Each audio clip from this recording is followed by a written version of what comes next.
믿음이 하나님께로부터 우리에게 주어지면 그 결과로 우리에게 주어지는 게 평강이다 그랬습니다. 그 믿음은 어떻게 주어지는가? 그게 바로 은혜라는 것이죠. 그래서 오늘은 은혜에 관해서 나눠볼 거예요. 이 은혜에 관해서는 우리가 너무나 많이 같이 공부했습니다. 그렇죠? 저하고 성경 공부 시간에도 많이 공부했고 또 설교 시간에도 다뤘고 그런데 이 은혜에 관해서 다시 한번 우리가 오늘 정리하려고 하는 것은 요즘 특히 제가 그 상담을 하면서 겪는 그런 내용들이 뭐냐면은 왜 캐톨릭에는 구원이 없습니까? 라고 아직 정리를 못하고 계신 분들이 계신 것 같아요. 그리고 지금 우리 교회에 처음 오신 분들도 몇 분 계시기 때문에 우리는 은혜를 어떻게 정리하고 있는가에 대해서 다시 한번 확인 도장을 찍고 가려고 오늘 은혜에 관해서 될 수 있으면 넘어가려고 했는데 다시 한번 확인하고 넘어가려고 합니다. 그래서 그 은혜라는 것, 믿음이라는 것은 그 은혜로 말미암아 우리에게 주어진다고 하는데 그 은혜는 과연 무엇인가에 대해서 나눠보도록 하겠습니다. 제가 요즘 머리가 너무나 스트레스로 복잡해질 때 가끔 이제 시집을 하다가 읽고 내지는 산문집 같은 거 간단한 거 이제 사서 읽는데요. 요즘 그 도종환이라는 그런 시인이 쓴 사람은 누구나 꽃이다 라는 그런 산문집이 얇은 산문집이 하나 나왔어요. 그분은 예수 믿는 분 아니거든요.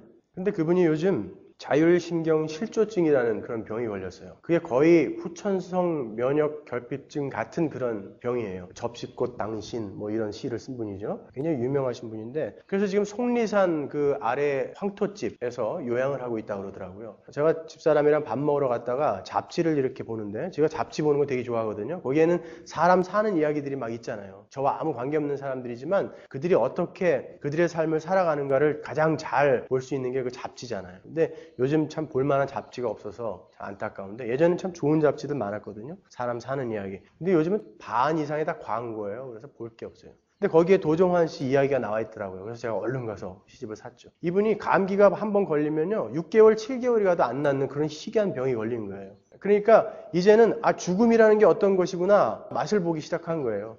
그러고서 써 내려간 산문집인데 거기에는 이분한테 복음이 탁 던져지면은 금방 그냥 쭉 빨아들일 수 있겠다라는 생각이 들 정도로 그렇게 성경이 이야기하고 있는 내용들을 많이 깨달아가고 있더라고요. 그래서 한번 만나보고 싶어요, 정말. 이메일이라도 알면 제가 한번 이메일이라도 해보고 싶어요. 그분이 쓴 그 책 중에 제가 몇 군데만 이렇게 골라왔는데, 사람은 누구나 꽃이다 라는 그 책 중에 다 버리고도 아름다울 수 있는 모습을 오래오래 마음의 눈으로 바라보며 가슴에 담아오게 된다. 그 속리산 자락에 올라가서 그 자연을 보면서 쓴 책이에요. 이름에 대한 헛된 집착, 명예에 대한 욕심, 이익을 따지고 계산하게 되는 마음, 가당차는 욕심과 망상, 그리고 일에 대한 욕심까지 버릴 수 있는 것은 다 버려야 한다. 그리고 모두가 장미일 필요는 없다라는 그런 짤막한 글에서는 그러나 모든 꽃이 장미일 필요는 없다. 모든 꽃이 장미처럼 되려고 애를 쓰거나 장미처럼 생기지 않았다고 실망해서도 안 된다.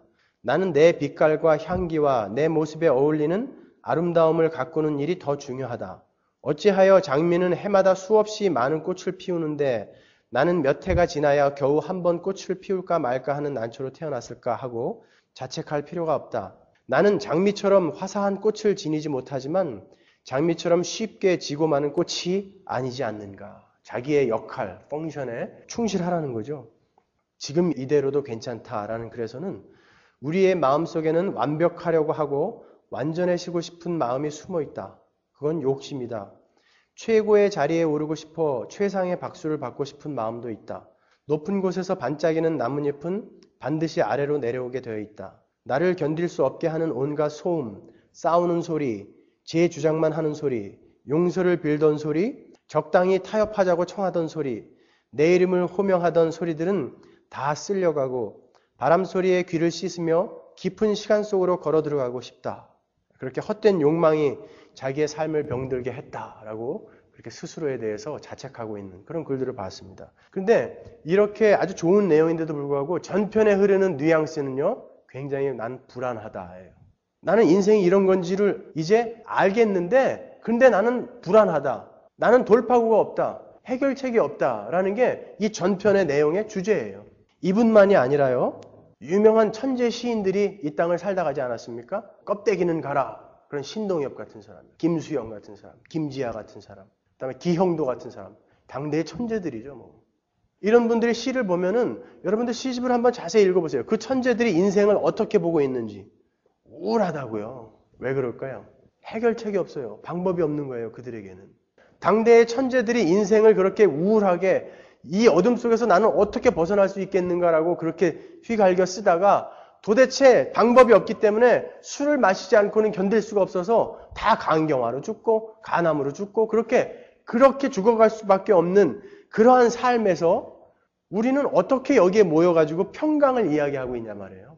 우리가 그들보다 공부를 더 많이 했습니까? 삶에 대해서 고민을 더 많이 했습니까? 근데 우리는 여기 앉아서 어떻게 평안에 대해서 이야기하냐 말이에요.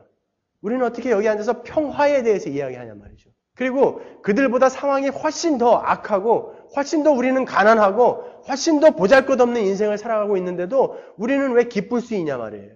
거기에 해답이 성경에서는 은혜다라고 이야기하는 거예요. 은혜다. 그 은혜의 데피니션을 우리는 뭐라고 내리고 있었죠? 그동안? 아무런 받을 자격이 없는 자에게 거저 주어지는 것을 은혜라고 한다고 그러죠. 받을 자격이 없는 자에게 거저 주어지는 것을 우리는 은혜라고 한다고요.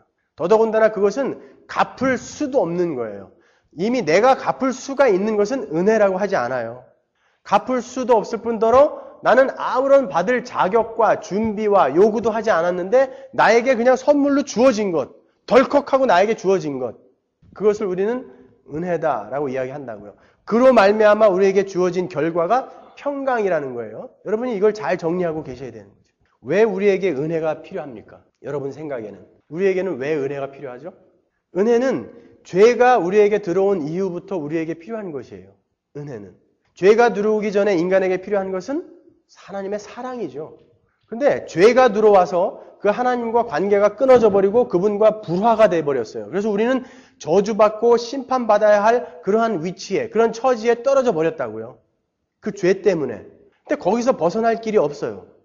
거기서 벗어날 길이 없기 때문에 우리는 누군가의 도움이 필요하다고요. 우리 스스로 거기에서 벗어날 길이 없고 그 관계를, 단절된 관계를 화평, 평강, 평안으로 다시 이을 능력이 우리에게는 없기 때문에 우리에게는 어떠한 도움이 필요하게 됐다고요.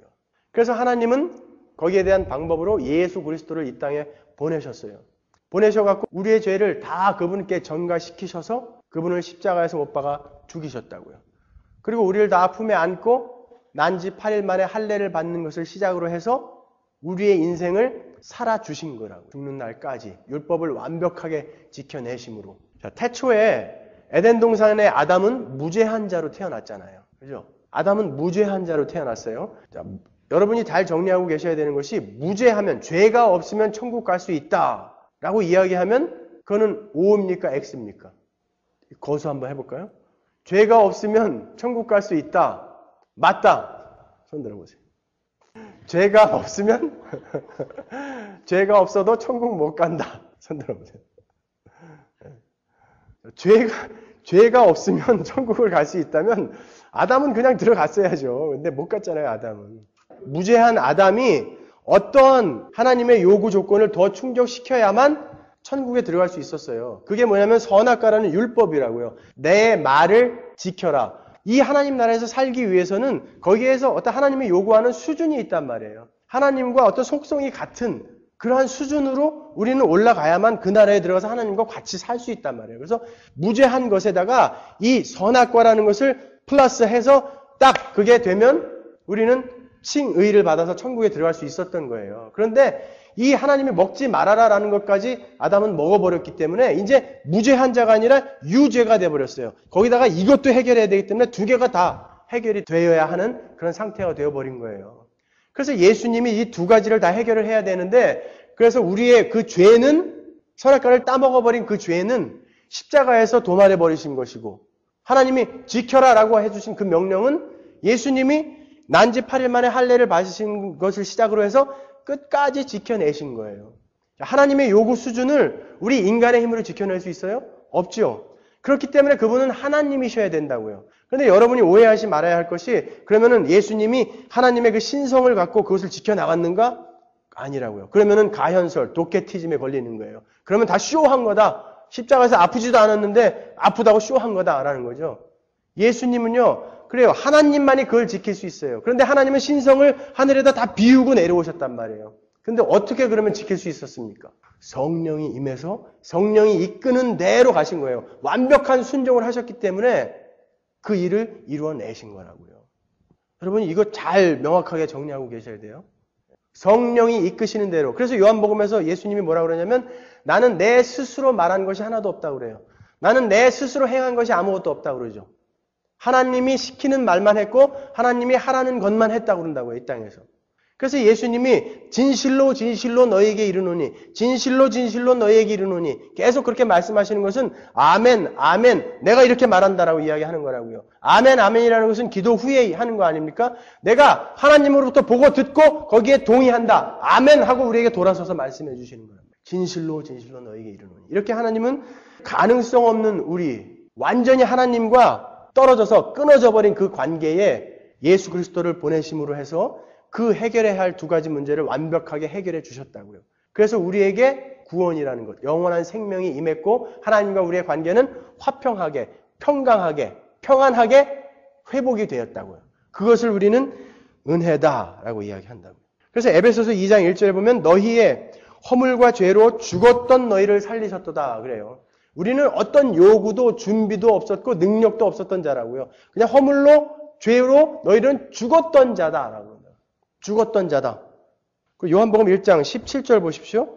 율법은 모세로 말미암아 주신 것이요 은혜와 진리는 예수 그리스도로 말미암아 온 것이라.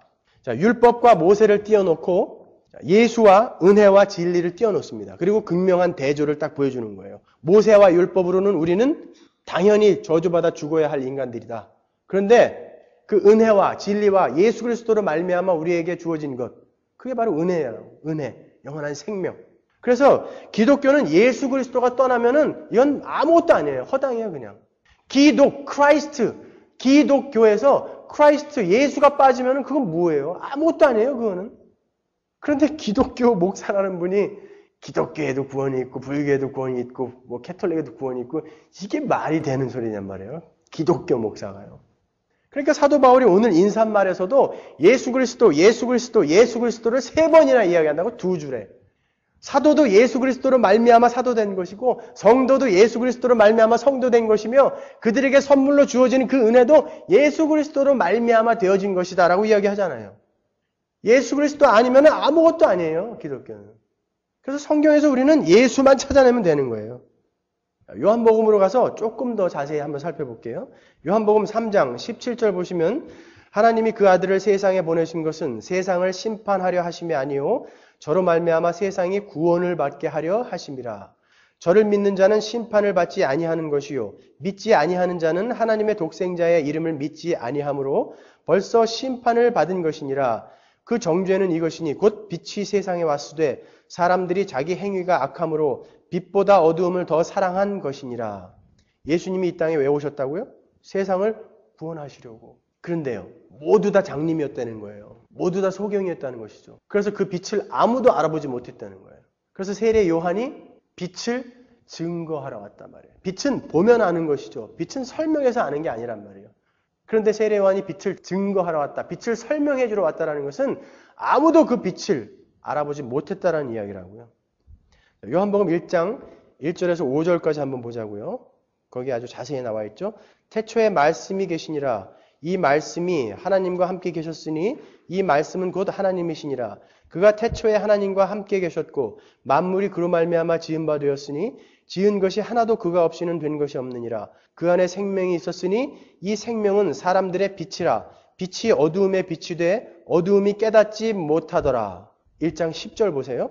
그가 세상에 계셨으며 세상은 그로 말미암아 지은 바 되었으되 세상이 그를 알지 못하였고 자기 땅에 오매 자기 백성이 영접지 아니하였으나 그래요. 이 천지를 창조하신 창조주가 이 땅에 오셨어요. 근데 자기 백성이 그를 알아먹지 못했다라고 그런다고요. 여기에서 자기 백성은 이스라엘 백성만을 지칭하는 거예요? 아니에요. 예수 그리스도로 말미암아 구속을 받게 될 모든 하나님의 백성들을 이야기하는 거예요. 우리도 역시 모든 하나님의 백성들은 그 예수 그리스도를 알아먹어서 믿은 게 아니라 우리도 다 못 알아봤다는 거예요. 자기 백성이 영접지 아니하였다 그런단 말이에요. 자기 백성이요. 예, 그렇게 우리는 죽었던 자예요. 완전히 허물과 죄로 죽었던 자라고요. 그 상태에서 하나님께서 우리에게 베푸신 게 은혜란 말이에요. 구원 역사적 측면에서 구약에서도 한번 그 맥락을 찾아보자 말이에요. 제가 옛날에 고등학교, 대학교 때 굉장히 애국자였어요. 민족주의자였어요, 저는. 그래서 성경을 보면서도 왜 이스라엘이냐 말이에요. 왜 한국은 아니냔 말이에요. 왜 이스라엘이냐? 모세, 김, 엘리야, 박 이럴 수도 있었는데 왜 이스라엘이냐 말이에요. 어떤 사람이 얘기하는 것처럼 창세기에서 뱀이 와갖고 유혹할 때 그 아담이 한국 사람이었으면 홀랑 잡아먹을까 봐. 그러면 성경이 더 이상 진행이 안 되니까 한국 사람이 아니다? 그건 아닐 거 아니에요. 왜 이스라엘이냐 말이에요. 왜? 그게 신명기 7장 6절에 나온 거예요. 너는 여호와 내 하나님의 성민이라. 내 하나님 여호와께서 지상 만민 중에서 너를 자기 기업의 백성으로 택하셨나니 여호와께서 너희를 기뻐하시고 너희를 택하심은 너희가 다른 민족보다 수요가 많은 연고가 아니라 너희는 모든 민족 중에 가장 적으니라. 이게 이유예요.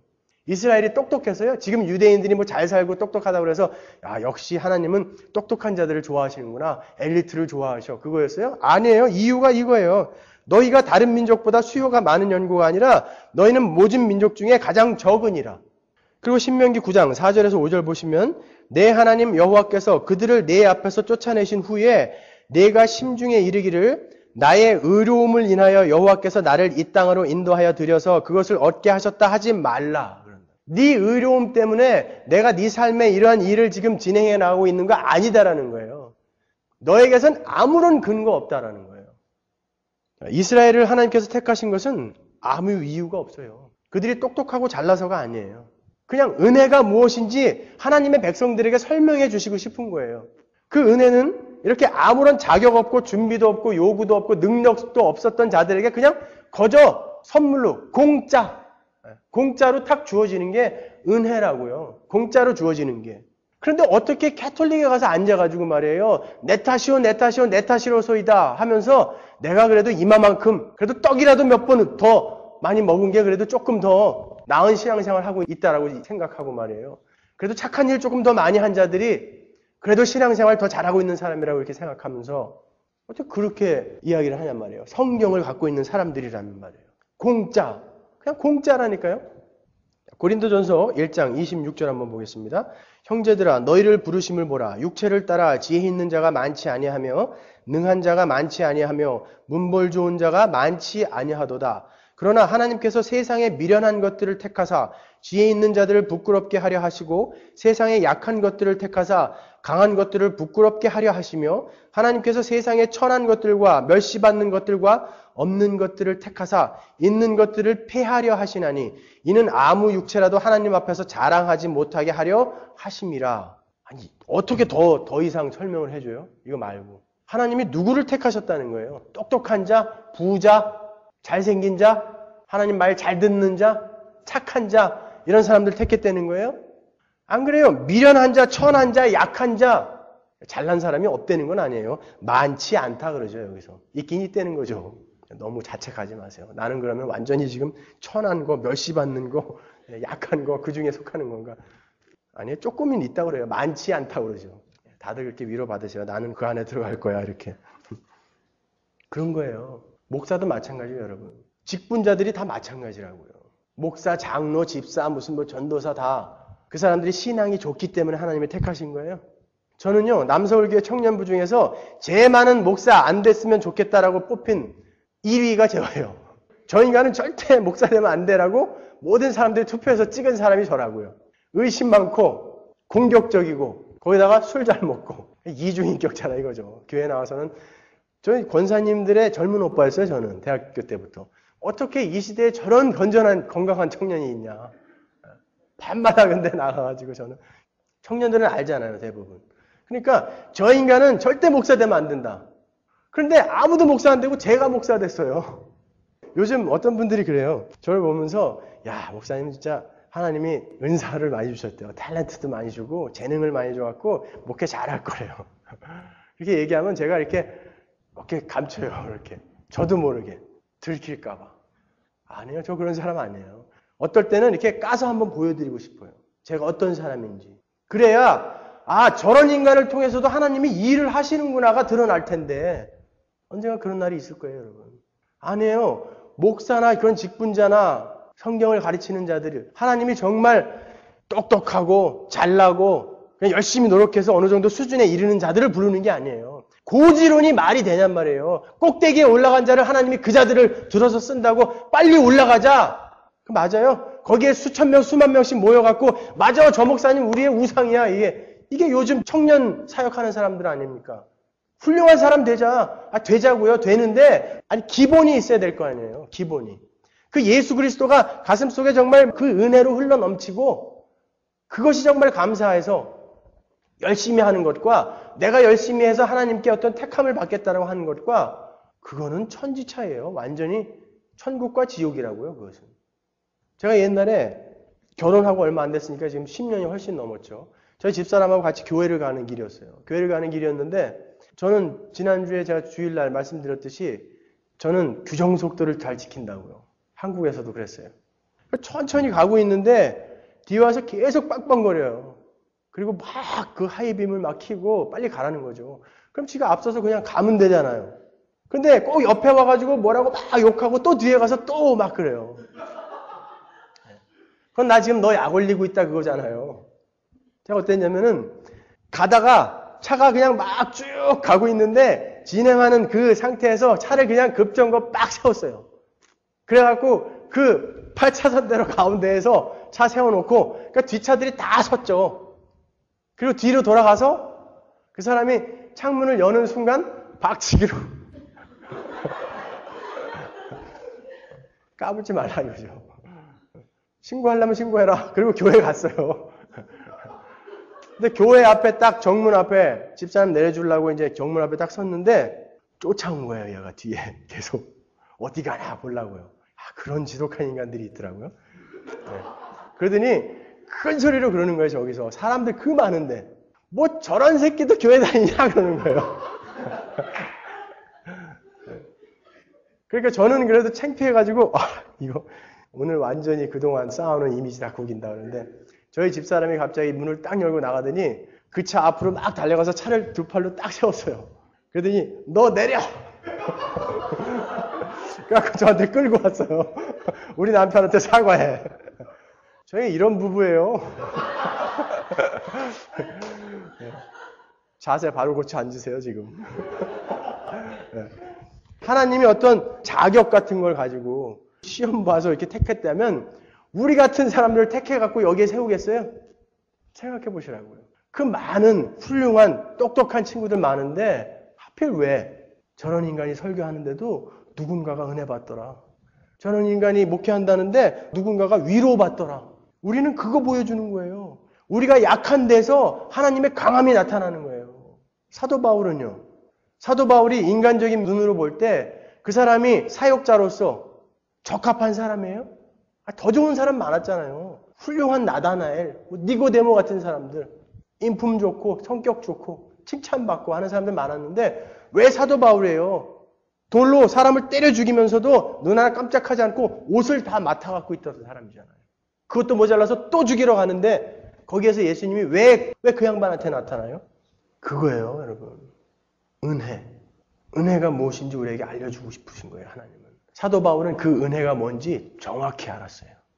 고린도전서 15장 10절 보시면 그러나 나의 나된 것은 하나님의 은혜로 된 것이니 내게 주신 그의 은혜가 헛되지 아니하여 내가 모든 사도보다 더 많이 수고하였으나 내가 아니요 오직 나와 함께 하신 하나님의 은혜로라. 사도 바울은 많은 수고를 했죠. 그럼요. 감옥에 갔어요. 죽도록 두들겨 맞았어요. 그리고 낫지도 않는 그런 불치의 병까지 갖고 있었어요. 수고했죠. 근데 나의 나된 것, 나의 모든 수고, 그거 다 하나님의 은혜다. 겸손한 척하는 걸까요? 과장하는 걸까요? 성경은 하나님의 말씀이고 진리라고요. 거기에 과장과 그러한 겸손한 척 같은 게 들어갈 수 있을 것 같아요.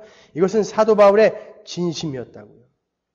사역을 하다 보니까 자기가 누구인지 자기는 뻔히 알고 있잖아요. 그런데 역사가 일어나는 거예요. 사도 바울이 한 대부분의 일은 그의 사역은 사도 바울이 감옥에 있을 때 일어났다고요. 그러니까 사도 바울은 아는 거예요. 아, 내가 하는 게 아니구나. 하나님의 은혜로 하나님의 일은 진행되어져 가는 것이구나. 아, 이제는 내가 사는 것이 아니요. 내 안에는 그리스도가 사는 것이구나라는 그 성경 말씀의 그 고백을 사도 바울은 확실히 하고 있었던 사람이라고요. 우리의 노력은요, 하나님의 그 은혜에 단 1%도 보태줄 수 없는 거예요. 내가 너한테 다 준다고 그러니까 그렇게 미안하냐? 정 그렇게 미안하면 딱 10초만 네가 내 뜻에 맞게 살아다오. 그건 보태줄게. 그리고 우리에게 딱 10초만 주신다고 해도 우리는 지옥 갈 수밖에 없어요. 우리는 그 10초도 못 견딜 인간들이라고요. 거기다가 뭘 더한다는 거예요? 아니, 예수가 이 땅에 와서 한번 죽었어요. 그건 그냥 죽어본 거예요?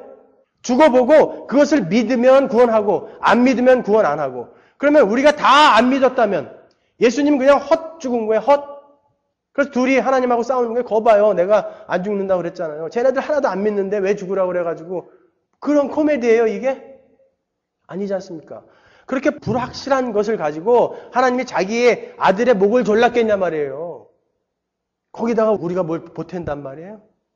알메니안주의의 그 맹점이 바로 그거라고요.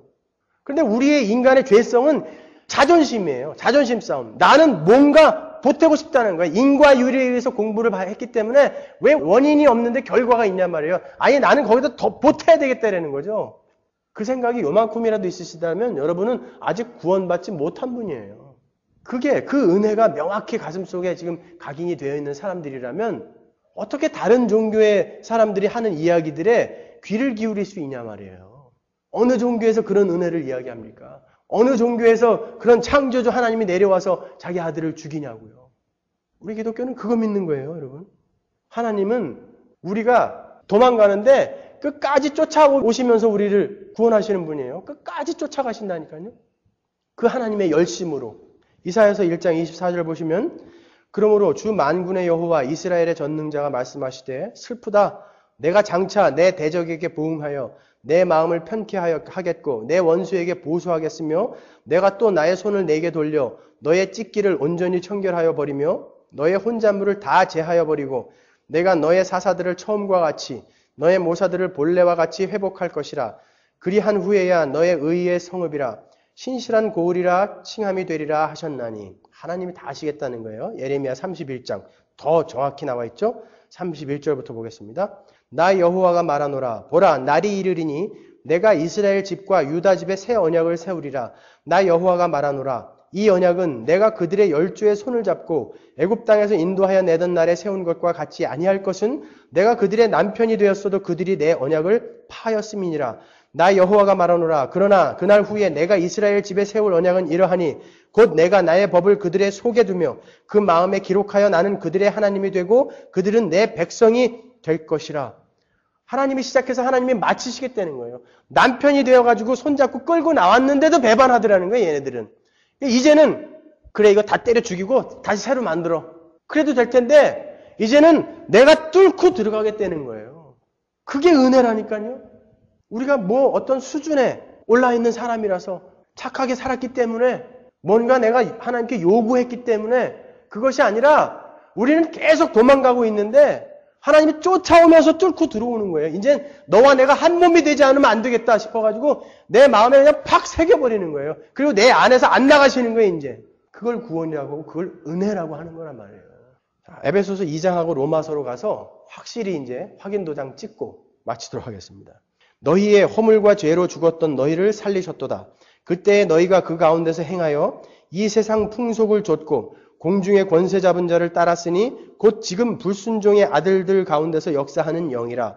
전에는 우리도 다 그 가운데서 우리 육체의 욕심을 따라 지내며 육체와 마음에 원하는 것을 하여 다른 이들과 같이 본질상 진노의 자녀이었더니 긍휼에 풍성하신 하나님이 우리를 사랑하신 그 큰 사랑을 인하여 허물로 죽은 우리를 그리스도 예수와 함께 살리셨고 너희가 은혜로 구원을 얻은 것이라. 가로까지 쳐가지고 강조하잖아요, 여기서. 또 함께 일으키사 그리스도 예수 안에서 함께 하늘에 앉히시니.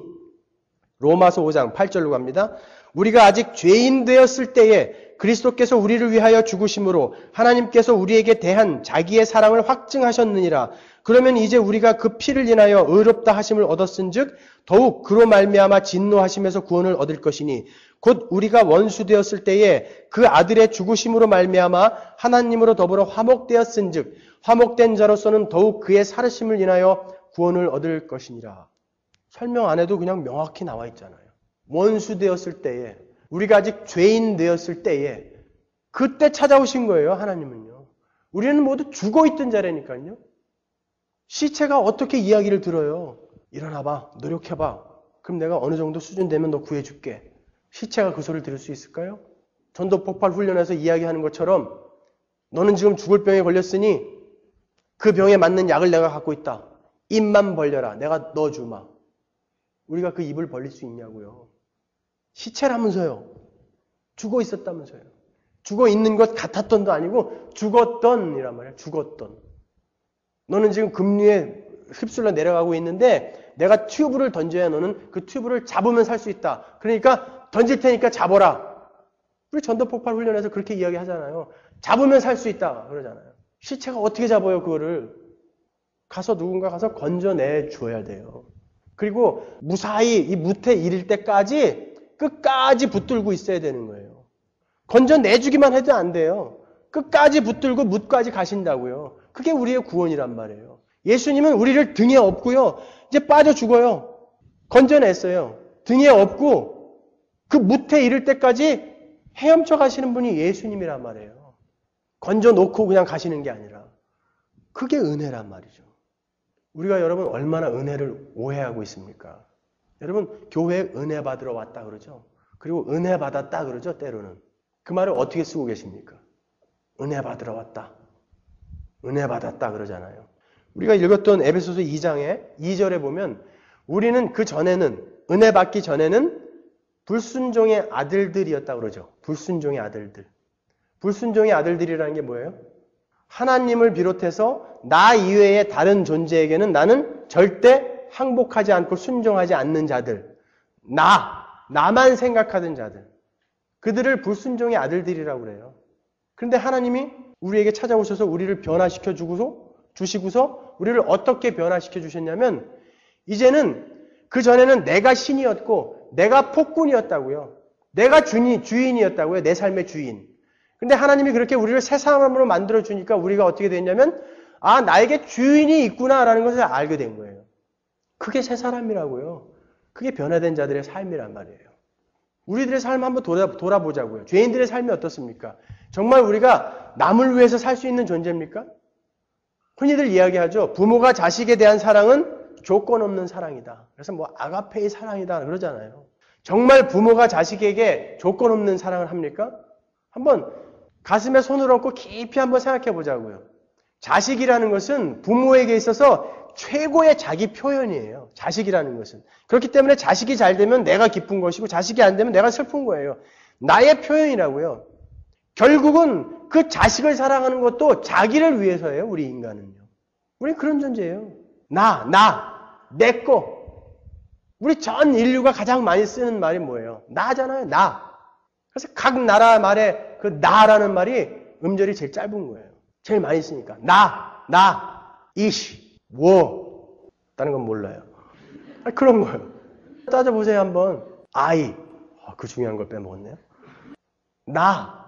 다 나예요, 우리는. 그런데 우리는 새 사람이 되었다고요. 그때부터는 내 삶의 주인이 내가 아니라 나는 누군가에게 순종하고 그분의 통치를 받아들여야 하는 자로 되어진 거예요. 그런데 우리가 교회 안에서 은혜를 구하는 자들이 어떤 은혜를 구하고 있냐고요. 인간들은 그렇게 종교에까지 그런 걸 끌고 들어와 갖고요. 인간들이 만들어놓은 종교를 한번 생각해 보자고요. 뭐예요, 그게? 내가 갖고 있지 않은 것을 갖고 있는 어떤 신에게 내가 주문을 외우거나 아니면 뭔가 그 신에게 갖다 바쳐서 내가 필요한 것을 얻어내려고 하는 게 우리가 인간들이 만들어낸 종교 아닙니까? 불순종의 아들들이에요, 그게. 변하기 전에 불순종의 아들들. 에베소서 2장에서 말씀하는. 근데 예배당 안에서도 똑같잖아요. 내가 헌금 드리고 열심히 봉사하고 이 정도 해줄 테니까 내가 원하는 거 들어달라는 거 아니에요. 내가 원하는 거. 우리 자식 대학교 붙어달라는 거 아니에요. 우리 비즈니스 잘 되게 해달라는 거예요. 내 거. 그래놓고 되면 은혜 받았다 그러자고요. 내 이 외로운 마음 위로해달라는 거 아니에요. 내 마음. 그거 조금 감정적으로 만져주면 위로 은혜 받았다 그런다고. 은혜 받았다. 그러면 그런 거 은혜 아니라고요. 우리가 살펴본 것처럼 은혜라는 것은 그보다 더 깊고 더 높은 거예요. 그 은혜 받았다라는 말 좀 함부로 쓰지 마세요. 제발. 은혜 받았다. 자기가 원하는 거 잘 되면 무조건 은혜 받았대요. 그건 불순종의 아들들이라니까요. 거기에서 변화되어진 게 은혜 받은 자들이라니까요. 근데 왜 여전히 교회 안에서 불순종의 아들들 같은 행위를 하면서 은혜 받았다 그래요. 진짜 은혜는 그거 아니란 말이에요. 하나님은 왜 우리에게 은혜를 허락하시냐면 하나님과 우리가 평강을 누리고 하나님과 우리의 관계가 평화스러운 관계가 되고 우리가 비로소 하나님을 원수로 생각하지 않고 이제 사랑하는 존재가 되게끔 우리에게 은혜를 베푸신 거예요. 그래서 성경 곳곳에서는 너는 마음을 다하고 성품을 다하고 힘을 다하여 내 하나님 여호와를 사랑하라 그런다고요. 우리는 그렇게 여호와를 이제 사랑할 수 있는 존재가 되었다고요. 여태까지는 내가 내 삶의 주인이었고 내가 내 삶의 신이었고 폭군이었는데 이제는 내 삶의 주인이 하나님이 된 거예요. 그분이 나의 원수였는데 이제는 내가 그분이 원하는 대로 따라가고 싶어하는 마음이 생기기 시작한다고요. 그게 은혜 받은 자, 그리스도인들의 삶이라는 것이죠. 보세요. 어떻게 그들의 삶이 변화해야 되는지 고린도 후서 5장 14절에서 이렇게 이야기하고 있습니다. 그리스도의 사람이 우리를 강권하시는도다. 우리가 생각건대 한 사람이 모든 사람을 대신하여 죽었은즉 모든 사람이 죽은 것이라. 저가 모든 사람을 대신하여 죽으심은 산자들로 하여금 다시는 저희 자신을 위하여 살지 않고 오직 저희를 대신하여 죽었다가 다시 사신 자를 위하여 살게 하려 함이니라. 그러므로 우리가 이제부터는 아무 사람도 육체대로 알지 아니하노라. 비록 우리가 그리스도도 육체대로 알았으나 이제부터는 이같이 알지 아니하노라. 그런즉 누구든지 그리스도 안에 있으면 새로운 피조물이라. 이전 것은 지나갔으니 보라 새 것이 되었도다. 그 전에는 불순종의 아들들 오직 자기들만을 위해서 살았는데 이제는 자신들을 위하여 살지 않고 저희를 위하여 대신 죽었다가 다시 사신 자를 위하여 살게 함이니라. 이게 우리에게 은혜를 주신 이유이며 목적이란 말이에요. 근데 여전히 자기만을 위해서 살고 있는 인간들은 다시 한번 생각해 보라는 거예요. 니네들 구원받은 자 맞나? 은혜 받은 자 맞나? 다시 한번 생각해 보라는 거예요. 표시가 난다니까요. 근데 왜 그거 확인 안 하십니까? 여기에서 모든 사람을 대신하여 죽었다. 이 모든이라는 말 때문에 무슨 보편구원론 이런 이야기들이 많이 있는데 이건 주일 설교 때 제가 한번 살펴볼 거예요. 자세하게. 하나님이 세상을 이처럼 사랑하사 봐라. 하나님은 이 세상을 다 구원받기를 원하신다. 그래서 모든 인간을 위해서 죽었다. 그렇게 알고 있는 분 많죠? 그게 과연 그 이야기냐 말이에요. 여기서 하나님의 desired will하고 effectual will이 어떤 것인지 제가 그 옛 언약과 새 언약 잘 구별해서 설명해 드릴게요. 성경이 그거 이야기하고 있는 것인지 그 단어의 용례들이 어떻게 쓰였는지 그거는 지금 이야기할 게 아니니까요. 이렇게 우리는 새로운 피조물로 이제 만들어진 자들이에요. 새로운 피조물로. 그럼 우리는 새로운 피조물답게 좀 살아내야 될 거 아닙니까? 우리는 다시 태어난 자들이라니까요. 그 은혜는 모든 하나님의 백성에게 동일하게 한 번에 주어져요. 그죠? 찔끔 주어지는 게 아니라 한 번에 주어진단 말이에요. 얼마만큼? 다 주어진다고요. 만족할 만큼. 그러면 하나님의 은혜가 찔끔 나에게 온 것이 아니라 한 번에 지금 나에게 다 주어져 있어요. 그렇죠? 한 번에 지금 하나님의 은혜가 임했어요. 임해가 다 임했어요. 하나님이 사도 바울에게 내 은혜가 내게 족하다라고 말씀한 그 만족한 상태의 은혜가 나에게 와 있다고요. 근데 사람들은 이렇게 비교하죠. 내가 상황이 조금 어렵고 힘들고 그러면 은혜가 나는 조금 부족한 것 같아요. 더 은혜 받아야 돼. 조금 괜찮아지면 은혜 좀 많이 받았다. 그렇게 생각들 하잖아요. 하나님의 은혜가 이렇게 편파적으로 막 올 수도 있는 거예요. 어떤 자들에게는 막 이렇게 은혜를 더 많이 주기도 하고 또 빨리 주기도 하고 어떤 자들에게는 막 이렇게 좀 덜 주고 그러는 그런 편파적인 은혜예요. 하나님의 은혜라는 게. 하나님의 은혜라는 것은 우리에게 한 번에 주어지는 거예요. 그 은혜를 조금씩 까보는 거거든요. 자, 그 은혜가 왜 우리에게 주어졌다고요? 그 목적을 명확히 알면 우리가 그 상황이나 처지로 말미암아 나는 은혜를 좀 덜 받았나 봐, 더 많이 받았나 봐 이러지 않을 수 있다라고요. 은혜가 왜 주어졌어요? 하나님과 나와의 평안. 그래서 내가 그 영원한 나라에서 그분과 살게 하기 위해서 나에게 주어진 게 은혜잖아요. 그러면 그 목적, 그 은혜의 그 목적, 내가 원하는 게 그거라면 지금 나는 거기에 만족하고 있다면 여러분 우리의 상황이나 처지나 이런 것들로 하여금 우리가 비관하고 낭망하고 낙심하고 그러겠냐 말이에요. 아니 사도 바울처럼 그 감옥에 갇혀가지고 말이에요. 시크 두들겨 맞고 사람들에게 조롱당하고 니까짓 게 무슨 사도냐. 거기다가 그럼 병이라도 좀 고쳐주지 병도 안 고쳐주고. 근데 하나님이 뭐라고 그래요? 내 은혜가 네게 족하다 그래요. 우리도 그 소리를 동일하게 들어야 되는 거예요. 하나님에게. 내 은혜가 지금 너에게 족하다. 하나님, 나는 팔자가 왜 이래요 도대체? 저 사람들은 저렇게 떵떵거리면서 잘 사는데 나는 팔자가 왜 이래요? 도대체 하나님 입장을 좀 바꿔놓고 생각해 보십시다. 그런 분 계세요 혹시? 내 은혜가 내게 족하다. 그 하나님의 음성을 들으십시오, 여러분. 내가 네가 원하는 그런 이 땅에서 폼 잡고 잘 살고 행복하고 번영을 누리게 해주기 위해서 너에게 은혜 베푼 거 아니다. 왜 은혜를 베풀었는지 잘 좀 확인하고 나한테 다시 얘기 좀 해다오. 내 은혜가 내게 족하다. 이 상황인데 어떻게 내 은혜가 족하다고 이야기해요? 그런 분들에게 오늘 본문이 뭘 얘기하고 있습니까? 하나님 우리 아버지와 주 예수 그리스도로 쫓아난 은혜와 평강이 너에게 있을지어다 그러죠. 하나님 우리 아버지라고 그래요. 하나님을 우리 아버지라고 그러죠. 에베소서 1장 2절에 보면요. 오늘 본문 보면 하나님 우리 아버지라고 그러죠. 그리고 예수 그리스도가 바로 나와요. 예수는 누구예요? 하나님의 아들이에요. 그죠? 그 하나님은 예수의 아버지면서 우리 아버지예요. 그러면 나와 예수는 형제예요. 지금 바울이 그거 이야기하고 있어요. 거기다가 주 예수 앞에 주라는 단어를 붙여놨다고요. 쿠리오스. 하나님이란 뜻이에요.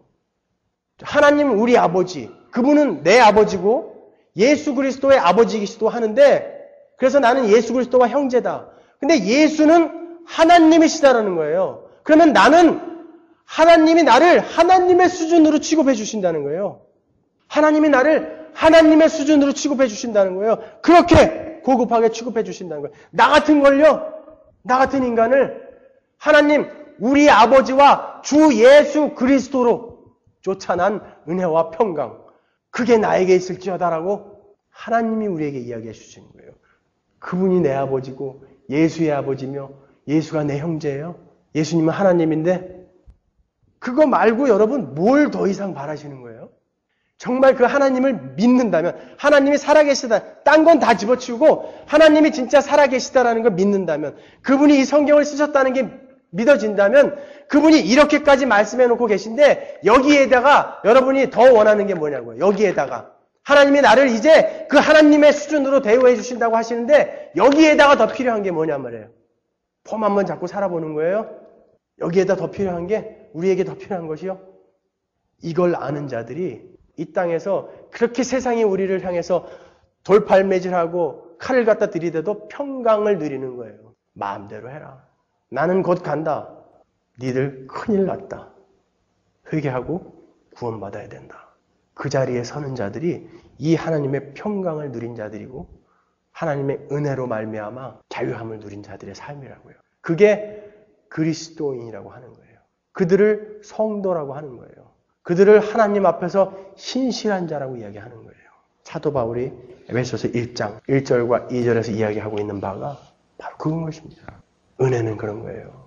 우리가 아무것도 한 것이 없는데 우리에게 그렇게 하나님께서 강권적으로 찾아오셔서 나를 하나님의 수준으로 대우해 주시는 거, 그렇게 취급해 주시는 거, 천사가 수종드는 자로 만들어 주시는 거, 그게 우리 기독교가 신앙하는 바이며 지향하는 바입니다.